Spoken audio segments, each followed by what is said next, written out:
लालची आदमी। एक बार एक छोटे से शहर में एक लालची आदमी रहता था। वह बहुत ही धनी था, लेकिन इसके बावजूद भी उसकी लालच का कोई अंत नहीं था। उसे सोना और कीमती वस्तुएं काफ़ी प्रिय थी, लेकिन एक बात जरूर थी कि वह अपनी बेटी को किसी भी चीज़ से ज़्यादा प्यार करता था। एक दिन उसे एक परी दिखाई दी। जब वो उसके पास आया तो उसने देखा कि पेड़ की कुछ शाखाओं में परी के बाल फंस गए थे। उसने उसकी मदद की और परी उन शाखाओं से आज़ाद हो गई। लेकिन जैसे जैसे उसका लालच हावी हुआ, उसने महसूस किया कि उसके इस मदद के बदले में एक इच्छा मांगकर वो आसानी से अमीर बन सकता है। ये सुनकर परी ने उसे एक इच्छा की पूर्ति करने का मौका भी दिया। ऐसे में उस लालची आदमी ने कहा कि जो कुछ मैं छूं वह सब सोना हो जाए।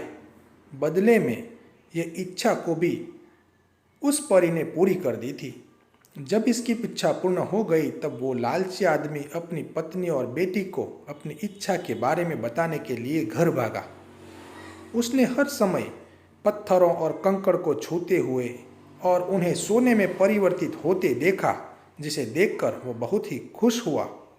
घर पहुंचते ही उसकी बेटी उसका अभिवादन करने के लिए दौड़ी। जैसे ही वह उसे अपनी बाहों में लेने के लिए नीचे झुका, वह एक सोने की मूर्ति में बदल गई। ये पूरी घटना अपने सामने देखते ही उसे अपनी गलती का एहसास हुआ। वह काफ़ी ज़ोर से रोने लगा और अपनी बेटी को वापस लाने की कोशिश करने लगा। उसने परी को खोजने की काफ़ी कोशिश करी, लेकिन वो उसे कहीं पर भी नहीं मिली। उसे अपनी मूर्खता का एहसास हुआ, लेकिन अब तक बहुत देर हो गई थी।